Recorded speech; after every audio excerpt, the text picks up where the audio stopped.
título do sermão dessa noite é Coração dos Outros. Filipenses capítulo 1, do 3 ao 11, por gentileza.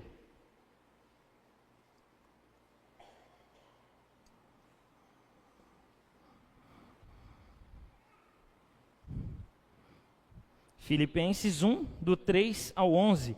Diz assim a palavra de Deus, todos encontraram? Todas as vezes que eu penso em vocês, dou graças a meu Deus. Sempre que oro, peço por todos vocês com alegria, pois são meus cooperadores na propagação das boas novas, desde o primeiro dia até agora. Tenho certeza de que aquele que começou a boa obra em vocês, irá completá-la até o dia em que Cristo Jesus voltar. É apropriado que eu me sinta assim a respeito de vocês, pois os tenho em meu coração. Vocês têm participado comigo da graça, tanto em minha prisão, como na defesa e confirmação das boas novas. Deus sabe do meu amor por vocês e da saudade que tenho de todos vocês, com a mesma compaixão de Cristo Jesus. Oro para que o amor de vocês transborde cada vez mais e que continuem a crescer em conhecimento e discernimento. Quero que compreendam o que é verdadeiramente importante para que vivam de modo puro e sem culpa até o dia em que Cristo voltar. Que vocês sejam sempre cheios do fruto da justiça que vem por meio de Jesus Cristo para a glória e o louvor de Deus. Amém. Podem se assentar?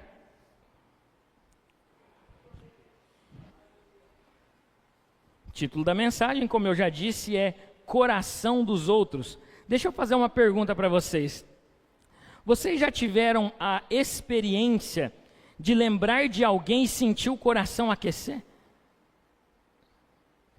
Eu tenho certeza que muitos de nós já tivemos essa experiência. Às vezes é um amigo de infância, às vezes é um amigo da igreja, às vezes é um familiar, alguém que já não está mais aqui entre nós, que já foi recolhido pelo Senhor. Às vezes é alguém da igreja que orou por você num dia em que a única linguagem que você tinha era a das lágrimas. Existem lembranças que machucam o coração, mas existem lembranças que curam a alma também. Lima Barreto, um escritor antigo, numa obra que ele escreveu chamada O Triste Fim de Policarpo Quaresma, ele fala em seu livro de um personagem que tem um nome muito estranho, mas que tem uma história muito bonita. O nome desse personagem é Ricardo Coração dos Outros. É isso mesmo, Ricardo Coração dos Outros. Quem é Ricardo Coração dos Outros? Ricardo Coração dos Outros é um seresteiro, um músico, que ganhou esse apelido por algo muito profundo. A grande força de Ricardo estava no fato de que ele se deixava atravessar pelas histórias que ouvia. Quando um amigo, por exemplo, contava algo difícil, Ricardo ficava com aquela história viva dentro dele, pegava o violão e deixava que os sentimentos do outro se misturassem aos seus. Ricardo sabia ler pessoas e transformar os seus sentimentos em acordes. A figura do seresteiro tem um simbolismo muito importante. É alguém que empresta a voz às emoções alheias. É alguém que empresta o seu talento e que traduz em melodia os sentimentos que as pessoas não conseguem expressar sozinhas. Ricardo Coração dos Outros era exatamente isso. Um seresteiro que parecia viver mais para cantar as dores dos outros do que as próprias. Suas canções tocavam o coração dos outros, porque antes de virar música, aquela dor que tinha passado pelo coração do Ricardo, que na verdade o coração dele era dos outros, era transformada então numa bela melodia, como se Ricardo, o coração dos outros, tivesse ali um certo poder para aliviar aqueles corações que estavam passando por dificuldades. Ricardo era mesmo um coração dos outros? A grande pergunta é, o que isso tem a ver com Filipenses 1, do 3 ao 11? Porque eu estou falando de Ricardo, o coração dos outros, nesse sermão de Filipenses 1, do 3 ao 11. O título do sermão, Coração dos Outros, não é por acaso. Ele nasce de um diálogo entre Ricardo, o coração dos outros, mas na verdade ele encontra o seu verdadeiro sentido na vida de Paulo e, acima de tudo, no coração de Cristo, que é o verdadeiro coração dos outros. Quando abrimos Filipenses capítulo 1, do 3 ao 11, é como se ouvíssemos não apenas um apóstolo escrevendo doutrinas, mas é como se ouvíssemos um coração que se deixa atravessar pelas histórias da igreja. E é exatamente isso o que o apóstolo Paulo faz quando escreve esta carta aos irmãos da igreja de Filipos. São palavras profundas, palavras belas. Talvez você esteja pensando, nossa, que legal, o apóstolo Paulo escreveu umas coisas muito profundas. Ele devia estar assim muito feliz. Devia estar talvez numa ilha grega, daquelas muito bonitas. Não. Quando Paulo escreve esta carta aos Filipenses, ele está preso. Os comentaristas William Hendrickson e João Calvino concordam que era uma prisão domiciliar, mas ela era uma prisão. No versículo 7, Paulo cita as suas algemas. No versículo 7 desse texto lido, Paulo cita as suas algemas. As correntes pesam em seus pulsos. A liberdade é apenas uma memória distante. E Paulo agora escreve esta carta aos irmãos da igreja de Filipos. Humanamente falando, nós tínhamos aqui o cenário ideal para alguém destilar mágoas e ressentimentos, reclamações, citar problemas, dificuldades e coisas do tipo. No entanto, algo surpreendente acontece. Cada vez que Paulo, o prisioneiro, ele se lembra dos filipenses, o seu coração transborda de gratidão. Paulo faz algo que desafia toda a lógica humana. Mesmo estando preso, ele agradece. Assim como Ricardo deixava que as dores dos outros se misturassem às suas, Paulo deixa com que a vida da igreja de Filipos se misture à sua própria vida e que os sentimentos dos irmãos da igreja de Filipos se misture aos seus próprios sentimentos antes dele misturar tudo isso e transformar numa bela oração. Se o seresteiro, Ricardo, o coração dos outros, transforma histórias em canções, o apóstolo Paulo transforma lembranças em gratidão, em palavras de gratidão. Mesmo separado e prisioneiro, distante, Paulo mantém o laço vivo, o vínculo vivo através da oração. Cada lembrança vira gratidão, cada gratidão se desdobra em oração e cada oração se traduz em um amor verdadeiro para com os irmãos da igreja de Filipos. Ricardo se deixa atravessar pelas histórias e toca fundo quem ouve.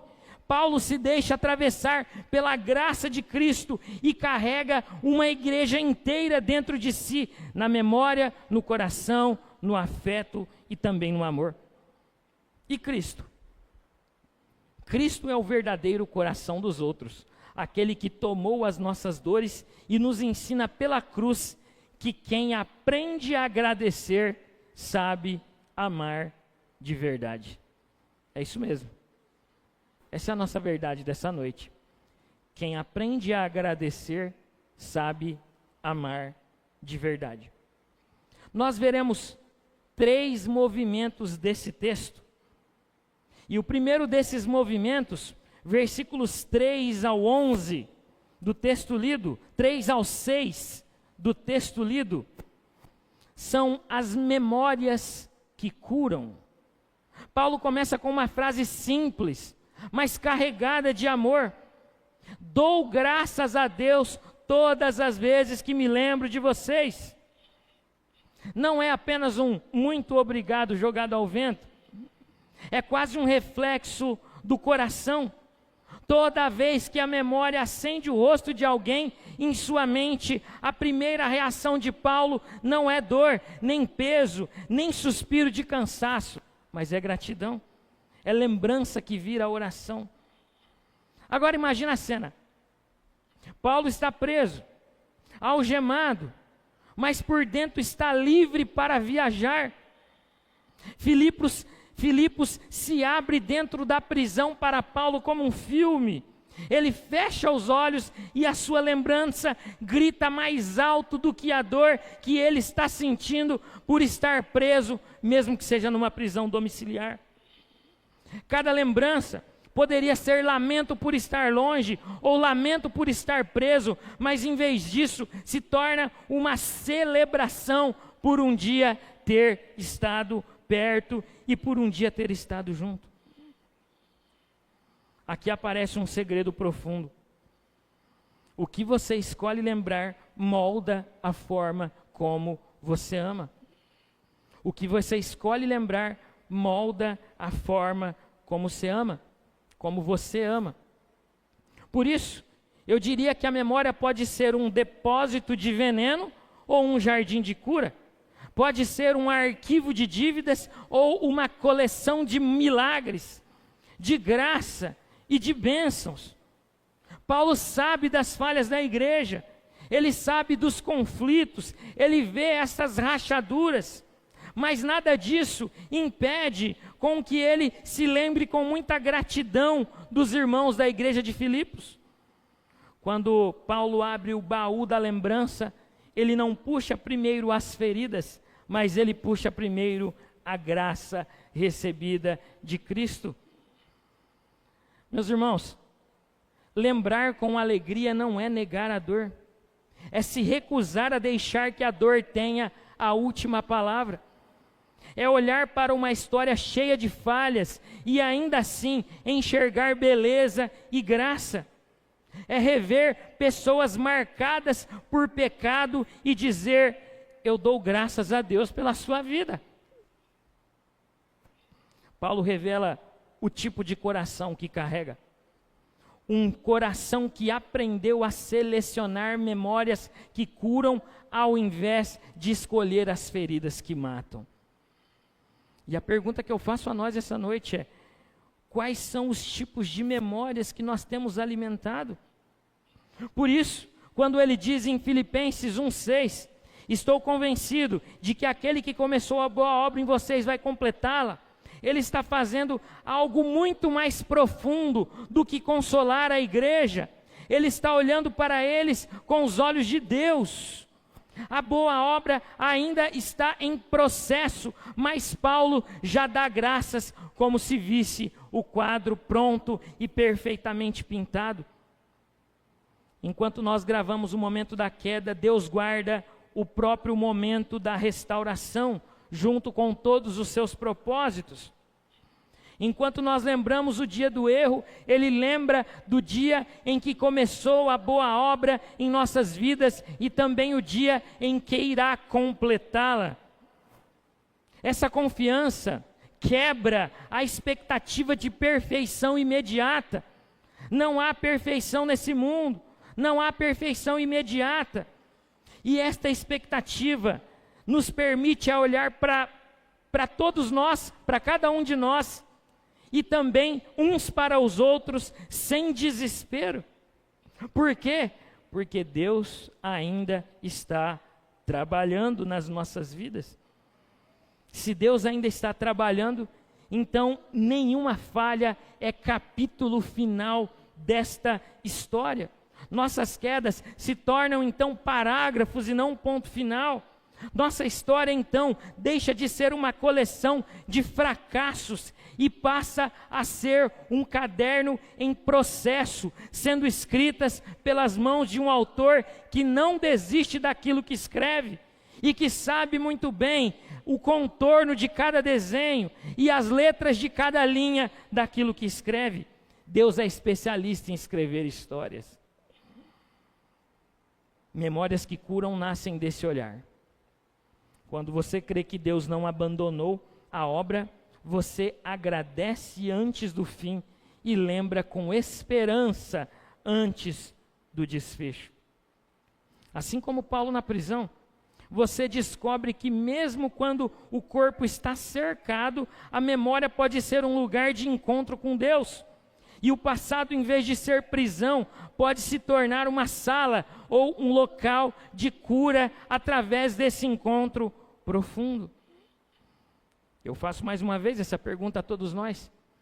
Quais são as memórias que nós temos alimentado? São memórias que curam? Ou são lembranças amargas que destroem a nossa alma? As memórias que nós temos alimentado nos enchem de esperança ou dão uma rasteira na nossa fé? É aqui que o Evangelho faz uma outra pergunta muito séria. O que você anda fazendo com as suas lembranças?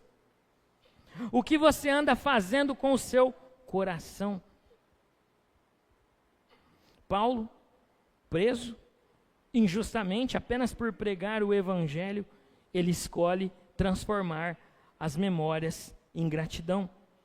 Ricardo, coração dos outros, transforma a memória em canção. E quanto a nós? O que temos feito com aquilo que guardamos aqui dentro dos nossos corações? Quando foi a última vez que você agradeceu a Deus por alguém da sua igreja simplesmente existir na sua vida? A gratidão é um rio que lava o terreno dos relacionamentos. Onde ele passa, o ressentimento perde totalmente a sua força. O coração desaprende a pesar dívidas e reaprende a enxergar a beleza da graça de Cristo. O prisioneiro Paulo não controla a prisão, mas controla o que faz com o que lembra. Ele não manda nas paredes que estão o cercando naquele momento, mas escolhe o que deixa morar dentro do seu coração. Você não controla o que aconteceu, nós não controlamos o que aconteceu, mas nós podemos escolher o que nós devemos conservar no nosso coração. Todos nós carregamos lembranças difíceis, palavras que ferem, promessas quebradas, ausências que machucam a nossa alma. Mas todos nós também carregamos lembranças boas, um abraço na hora certa, uma oração feita em silêncio e uma presença que nos assegurou e que nos acalmou na hora da queda ou na hora mais difícil. Com o tempo nós vamos nos transformando nas lembranças que nós alimentamos. Se nós revisitamos somente o que doeu, a nossa alma vai se tornar uma ferida aberta novamente. Por isso a mágoa guardada é um veneno de ação muito lenta. Ela parece uma proteção, mas na verdade é uma prisão que nos destrói e que destrói o nosso coração. Cada vez que você diz: você sabe o que fulano me fez, a ferida que podia cicatrizar é aberta novamente. Paulo nos mostra outro caminho. Da prisão ele escolhe lembrar com gratidão. Ele entende que a primeira lição do amor verdadeiro é aprender a agradecer pelas pessoas antes que elas sejam perfeitas. Amor que não sabe agradecer é amor que faz conta e que também faz dívidas e que cobra estas dívidas. Esse tipo de amor é amor contrato, não é amor dom. O amor que nasce da gratidão é diferente. É um amor que celebra, é um amor que se alegra, é um amor que olha o outro não como um problema a resolver, mas como um presente a ser cuidado. Quando Deus toca a memória, o passado deixa de ser cadeira e vira sala de aula. Deixa eu te fazer uma outra pergunta. Você está cansado de carregar este tipo de peso? Você está exausto de alimentar e repetir estas mesmas histórias de dor?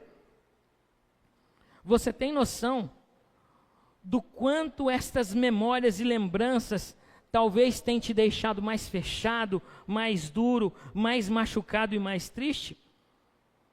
Hoje é o dia da escolha diferente. Não finja que nada aconteceu. Esse não é o desejo de Deus para nós. Mas decida se lembrar de Deus como Paulo na prisão.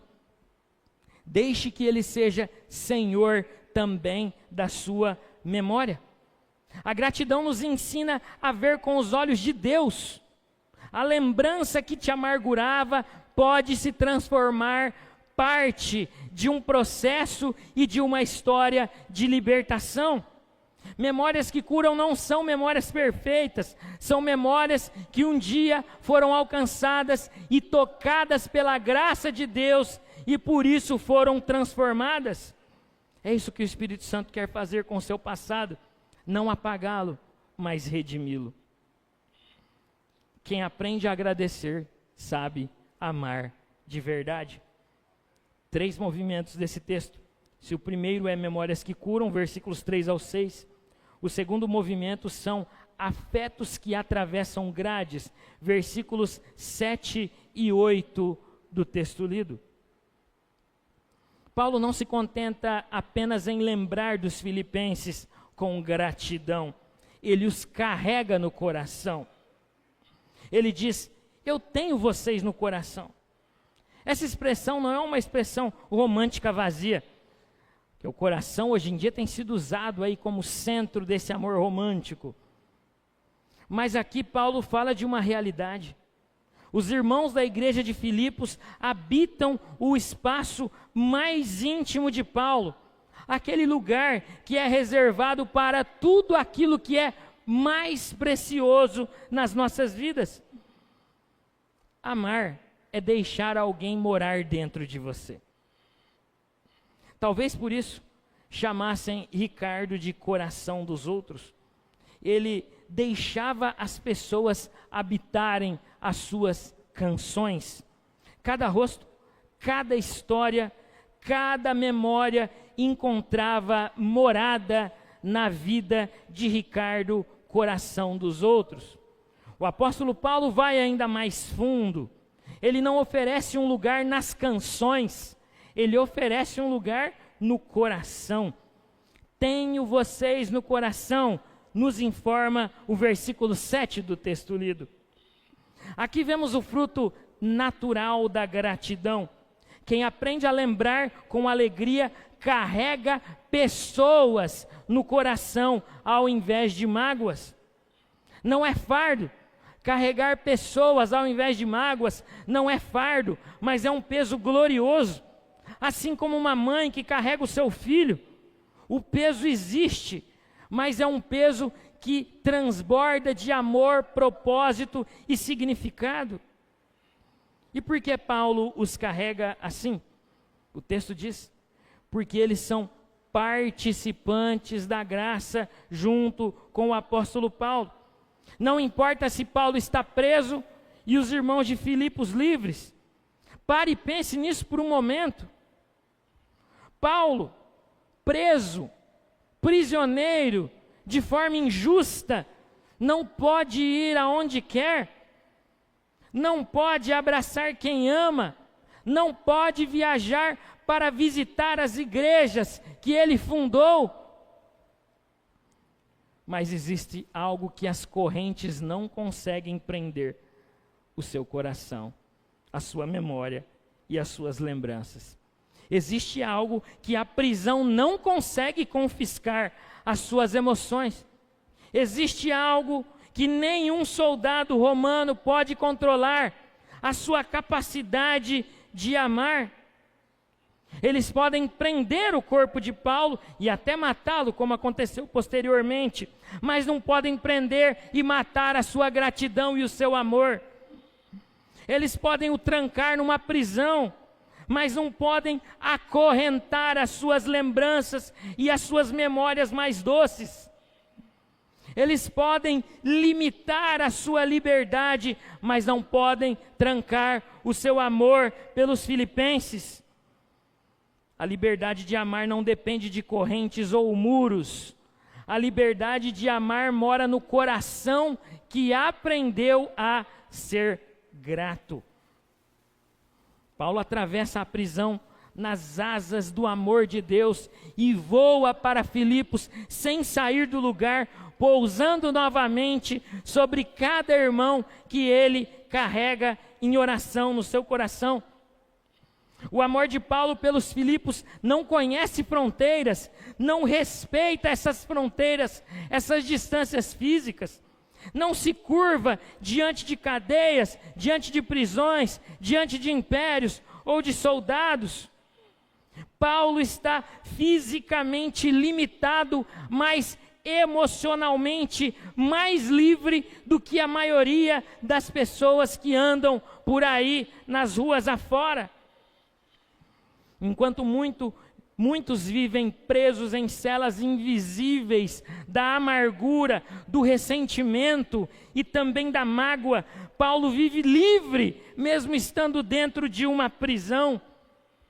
Enquanto muitos têm o corpo livre, mas o coração acorrentado, Paulo teve a sua liberdade arrancada, mas o seu coração está completamente livre para amar a quem ele deseja. Isso é amor que brota da gratidão, um amor tão livre que nem mesmo as correntes conseguem aprisionar. Deixa eu te fazer uma pergunta. Você tem lembranças que te aprisionam? Que te aprisionam?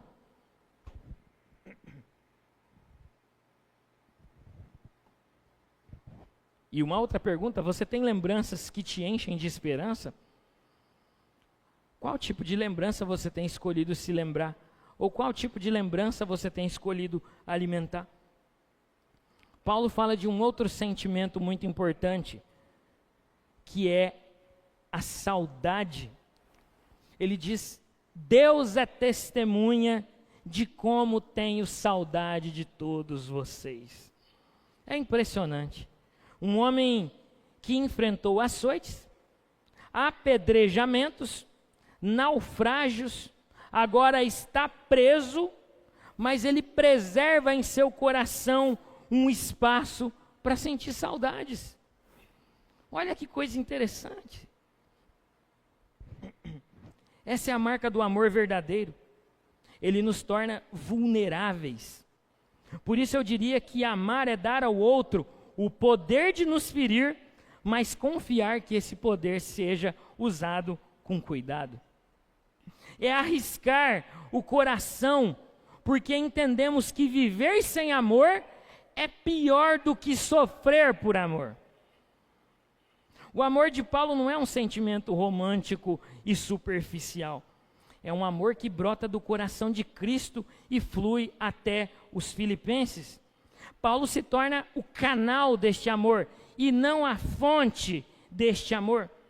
É por isso que o seu amor não se esgota, porque ele bebe constantemente da fonte inesgotável que é Cristo. Um livro que eu gosto muito, chamado Pequeno Príncipe, traz uma definição fantástica sobre o que é amor. Na verdade, ele não traz uma definição sobre amor. Vocês vão entender. O amor é a única coisa que cresce à medida que se reparte. Eu vou repetir. O amor é a única coisa que cresce à medida que se reparte. Todas as outras coisas, quando se repartem, a gente diminui aquilo, mas o amor não. A saudade também não, e outros sentimentos que Paulo ostenta neste texto também não. O fruto do amor é levar no coração. Quem ama carrega no coração, mas esse fruto, ele só cresce no solo da gratidão. Por isso é que você não consegue carregar no coração aquilo que você não aprendeu a agradecer. Mas quando você aprende a agradecer, você consegue carregar no coração. Por isso Paulo começa pela gratidão, porque para Paulo a gratidão é a raiz que produz o fruto do amor que ele carrega, que ele sustenta e que, portanto, ele expressa e externaliza aos irmãos da igreja e da cidade de Filipos. Meus irmãos, carregar alguém no coração significa que onde quer que você vá, essa pessoa vai junto com você, ainda que vocês estejam distantes fisicamente. As alegrias da pessoa nos alegram, as dores da pessoa também nos doem. Amar é recusar a ilusão de uma vida independente e aceitar que fomos criados para viver e caminhar em comunidade que nós chamamos de igreja. Coração que não carrega ninguém não sabe o que é amar. Coração que não carrega ninguém não aprendeu a amar de verdade. Por isso, Ricardo, o coração dos outros é a imagem desse coração que se deixa habitar pelos outros. Ele escuta, ele acolhe confidências, ele deixa com que as histórias dos outros passem pelo seu coração. E Paulo faz algo ainda mais profundo. Paulo deixa a graça de Cristo encher o seu coração, até que nele caibam até mesmo pessoas imperfeitas, com qualidades e também com defeitos. Em Cristo nós somos chamados para algo maior ainda. Carregar pessoas não apenas na memória, ou carregar pessoas não apenas na canção, mas carregar pessoas na oração, no coração, na gratidão e também no cuidado. A gratidão abre espaço por dentro. Coração cheio de reclamação é quarto entulhado, não cabe mais nada. Mas coração que aprende a agradecer é casa com janelas abertas, sempre encontra espaço para mais um. Assim como aquele ditado que diz que coração de mãe sempre cabe mais um. Eu sei que tem uma outra parte desse ditado, mas essa outra parte é feia. Que fala lá de prisão também, essa parte eu não vou falar não. Mas gratidão é isso, é abrir as portas do coração para caber sempre mais um na sua vida. Meus irmãos, existe uma prisão sem grades de ferro, mas tão real quanto um cárcere. É a prisão da ingratidão. Gente que está livre por fora, mas presa por dentro.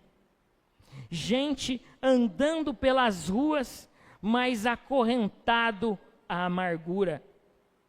Gente vivendo em casas muito confortáveis, mas habitando diariamente celas de ressentimentos. Existe, por outro lado, uma liberdade que nenhuma prisão pode roubar. A liberdade em Cristo de quem aprendeu a agradecer e de quem aprendeu a amar. As palavras do prisioneiro Paulo respiram essa liberdade que desafia toda a lógica. Preso ele ama, sofrendo ele se alegra, e nesse estado todo ele continua se recusando a deixar de agradecer. E quando eu estava fazendo esse sermão, me veio uma grande pergunta: como ser grato a Deus, preso, sem dinheiro, sem saúde e na solidão? Só existe uma maneira da gente manter o nosso coração vivo nesse tipo de estado, olhando para Jesus, o nosso mestre maior, o nosso exemplo maior. Jesus não apenas fala de amor, mas Jesus vive o amor.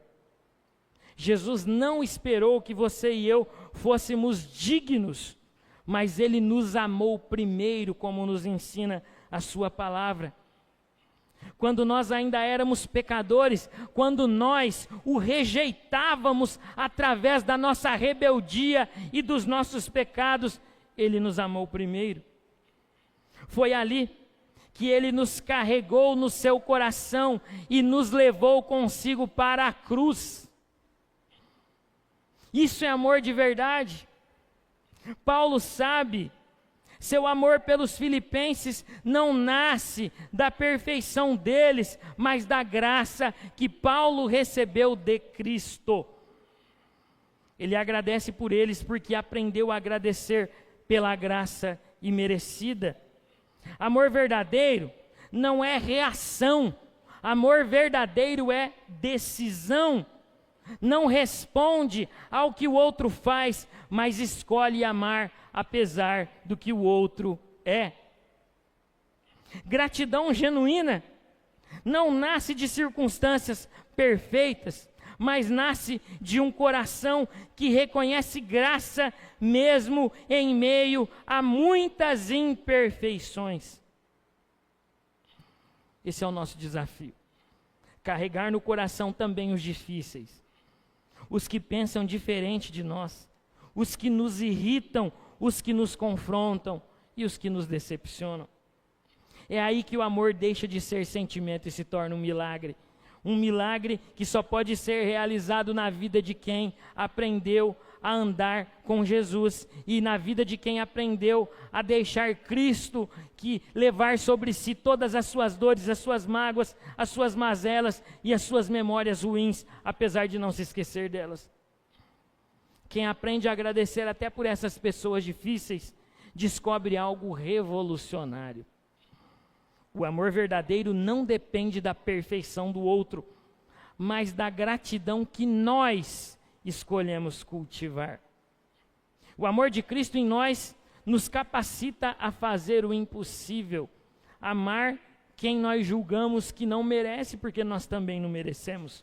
Ninguém merece. Não, isso não é uma gíria, aquela expressão ninguém merece. Eu estou sendo literal, ninguém merece mesmo. Ninguém merece o amor de ninguém. E nós não merecemos o amor de Cristo. Nós recebemos este amor por graça, assim como as outras pessoas. Nós também não somos perfeitos. Nós também não somos obras acabadas. O Senhor está realizando nas nossas vidas uma grande obra que Ele vai completar até o dia de Cristo. Mas por que Cristo nos amou primeiro quando nós estávamos perdidos? Paulo olha para os filipenses com todas as suas falhas e ainda diz assim: eu tenho vocês no coração. O amor de Cristo não usa a santidade como desculpa para condenar, mas como razão para redimir.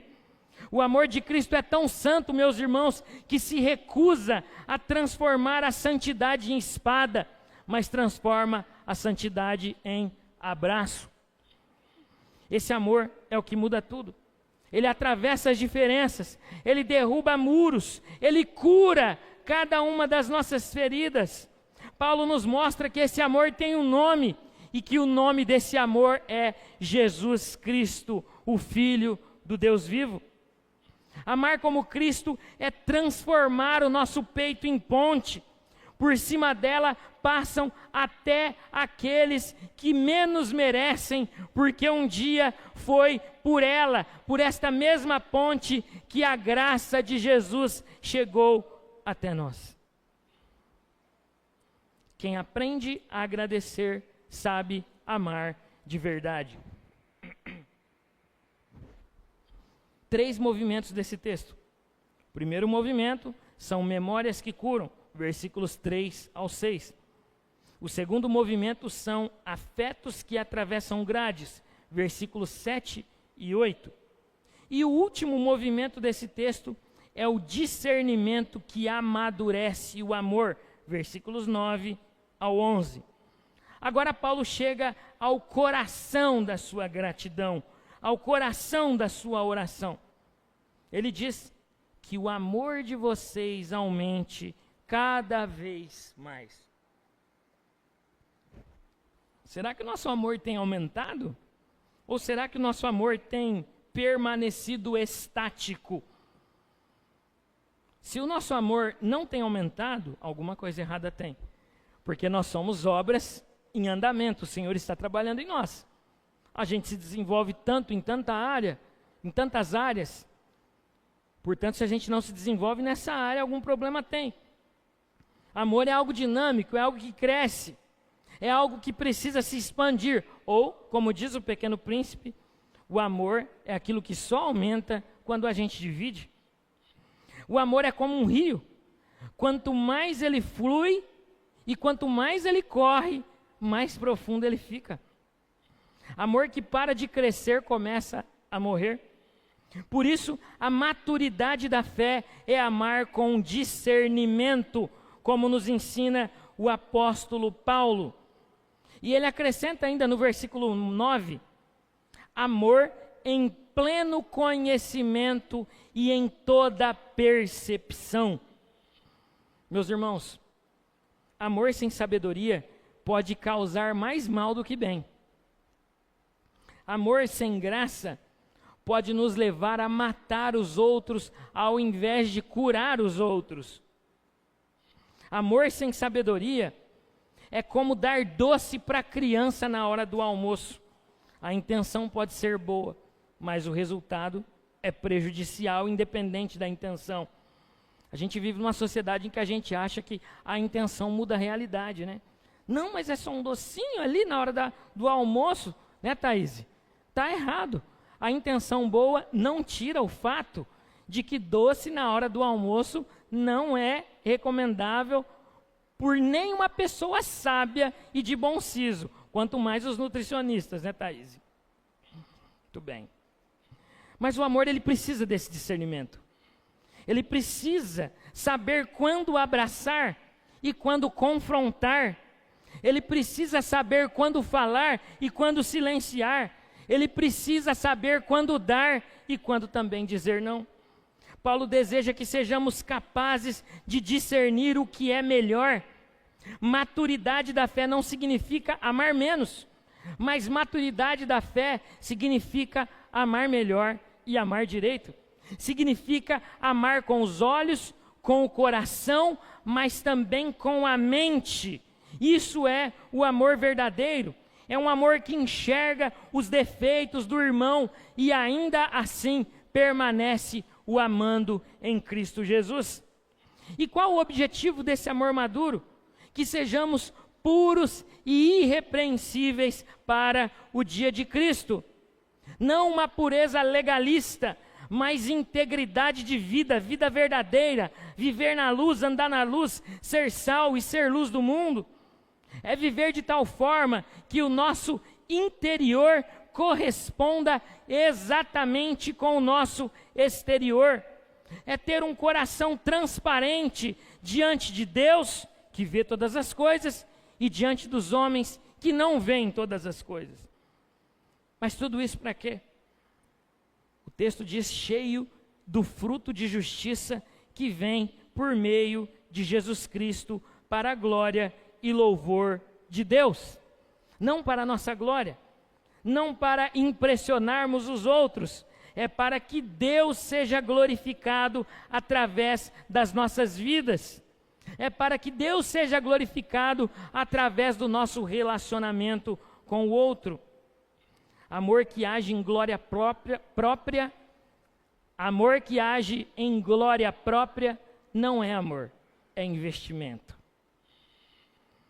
Meus irmãos, a nossa cultura vendeu uma mentira que tem sido muito reproduzida aí afora, que amor verdadeiro é aquele que nunca incomoda, que nunca confronta e que nunca dói. Por isso eu criei aqui um termo e chamei esse tipo de amor descafeinado e adoçado.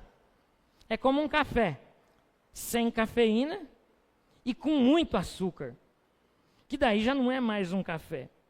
Esse é o tipo de amor que as pessoas querem, um amor light, que não envolve confronto, um amor que não tem cafeína, que não tem sabor, que não tem tempero e que tem muito açúcar. Ou seja, a longo prazo pode sim trazer muitos prejuízos.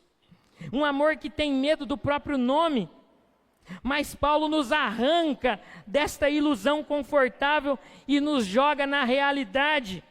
Um amor que cresce em sabedoria e discernimento, mesmo quando as correntes pesam e quando a escuridão cerca.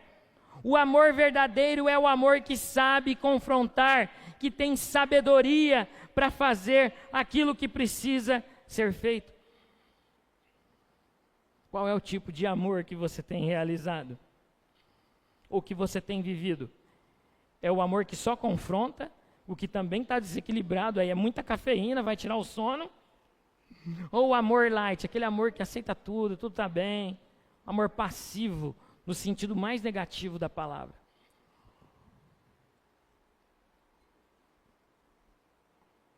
Você não nasceu sabendo amar. Você está aprendendo a amar a cada escolha que você tem feito. Preste atenção nessa realidade. Paulo está escrevendo sobre amor do fundo de uma prisão. Domiciliar, é claro, mas é uma prisão. Paulo não está em um resort com vista para o mar.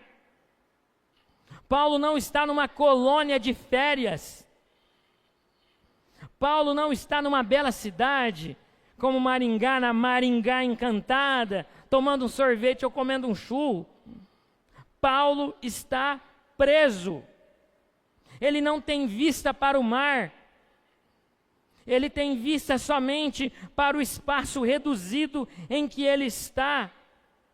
E é exatamente dali, daquele buraco de dor e injustiça, que ele nos ensina sobre o amor e sobre a gratidão. Meus irmãos, minhas irmãs, as circunstâncias que você enfrenta não têm o poder de roubar a sua capacidade de amar como Jesus amou. A prisão não roubou o amor de Paulo. Suas lutas também não podem e não precisam roubar o seu amor. A sua situação financeira não te impede ou não deveria te impedir de amar. A sua doença não te desqualifica a amar. O seu passado quebrado ou as suas feridas na alma e no coração também não podem te desqualificar de amar. Sabe por quê? Porque o amor maduro não espera condições perfeitas. Ele floresce exatamente onde tudo grita que ele deveria morrer. Amar com discernimento é saber quando consolar e quando desafiar. Tem uma frase que eu ouvi quando eu era criança que marcou muito a minha vida. Eu era criança, então faz tempo, lá em Grandes Rios. A frase diz assim: eu prefiro os que me criticam porque me corrigem, do que os que me adulam porque me corrompem. Às vezes, o amor verdadeiro diz coisas que cortam o coração do outro, porque ele se recusa a ver o outro afundar na própria cegueira. Outras vezes, o amor verdadeiro oferece graça, restauração, abraço, quando todo mundo ao redor quer julgar e quer fazer a justiça, não uma justiça de Deus, mas uma vingança, no sentido mais cruel da palavra. Amor sem sabedoria é sentimento. Amor com sabedoria é compromisso. Amor sem discernimento é uma simpatia. Amor com discernimento é transformação. Tudo isso só é possível com gratidão como o nosso verdadeiro fundamento. Quem aprende a agradecer sabe amar com sabedoria.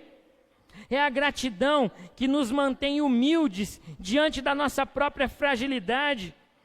Quando você reconhece que também precisa de graça todos os dias e em todas as áreas da sua vida, estender graça aos outros deixa de ser um mero heroísmo, em que você se vangloria por de repente ter feito alguma coisa.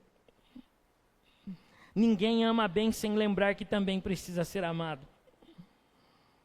Deixa eu te fazer uma outra pergunta.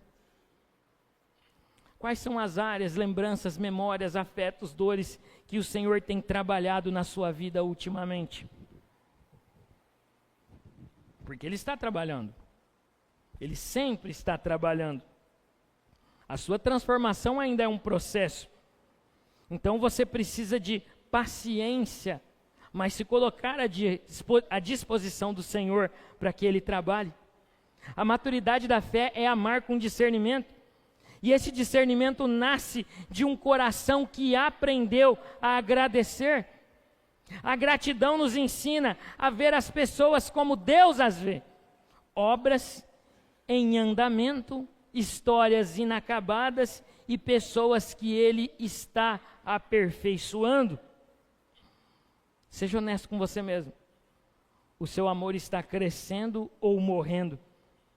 Você ama mais hoje do que amava há um ano, ou seu coração se tornou mais fechado? O amor que para de crescer já começou a morrer. Seu amor é sábio ou apenas é reativo? Você busca discernimento de Deus antes de agir, ou se deixa arrastar pela primeira onda de emoção que bate nas ondas do seu coração? Amor maduro é aquele que sente fundo, mas pensa claro. Esse é o amor maduro. Ele se entrega totalmente sem reservas egoístas, mas age com sabedoria.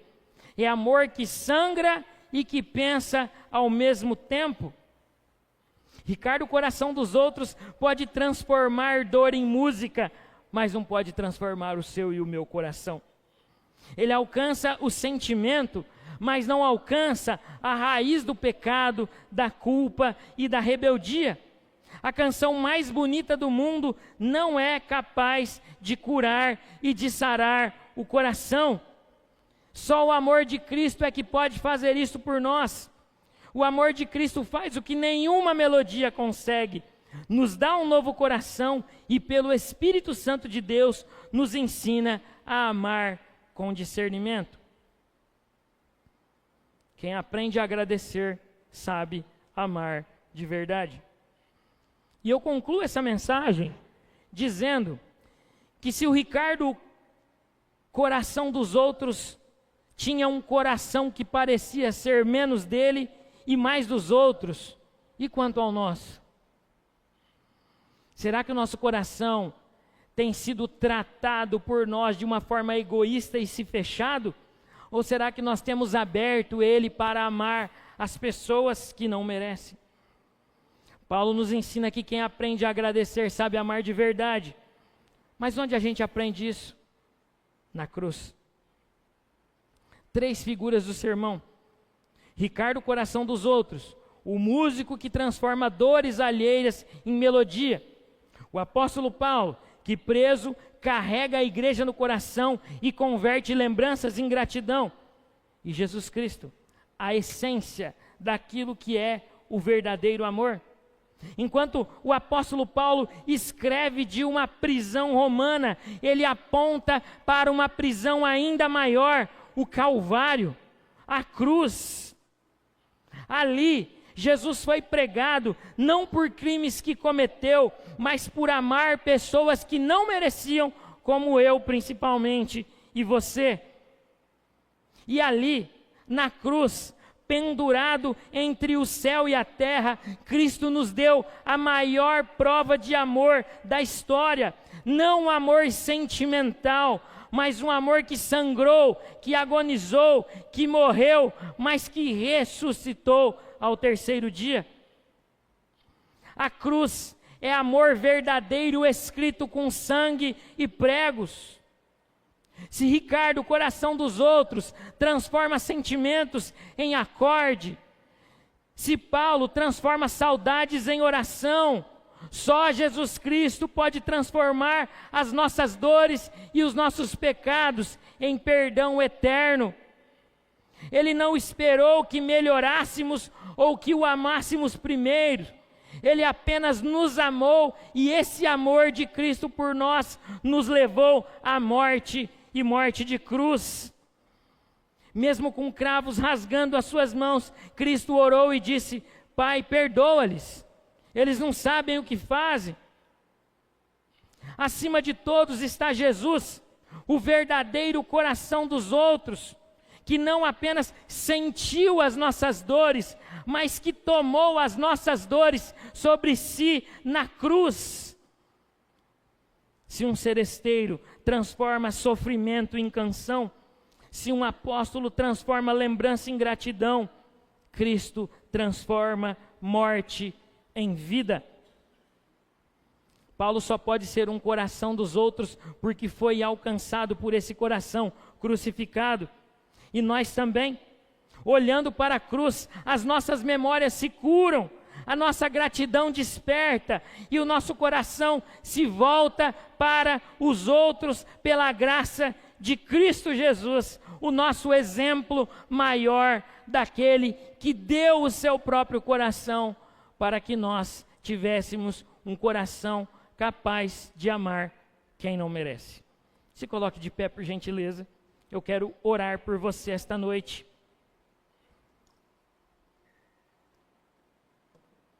Curva sua cabeça, feche seus olhos e fale com o Senhor. Pai, nós queremos te agradecer esta noite pela graça concedida, pela misericórdia do Senhor derramada sobre nós. Pai, nos ensina a amar. Nos ensina, Pai, a ter um coração grato, apesar das mágoas, das lembranças ruins. Nos ajuda, Pai, redime as nossas memórias e as nossas lembranças.